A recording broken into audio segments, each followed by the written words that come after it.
बिस्मिल्लाहिर्रहमानिर्रहीम। अस्सलामुअलैकुम नाज़रीन, आपको हिजरी कैलेंडर के 8वें महीने शाबानुल मुअज़्ज़म के चाँद के हवाले से ख़बर दें कि 2024 में शाबान 1445 का चाँद कब नज़र आएगा और शाबान की 15वीं शब यानी शब बारात का दिन फरवरी की कौन सी तारीख़ को होगा और उस रोज़ कौन सा दिन होगा।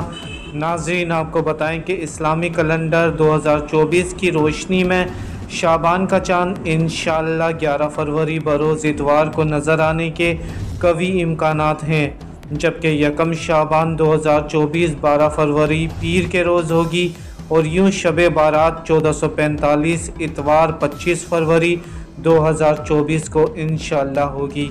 नाज़रीन, आपको अपडेट करें कि इस्लामी कैलेंडर 1445 की रोशनी में यकम शाबान 12 फरवरी 2024 जबकि शब बारात बरोज़ इतवार 25 फरवरी 2024 को इंशाअल्लाह होगी।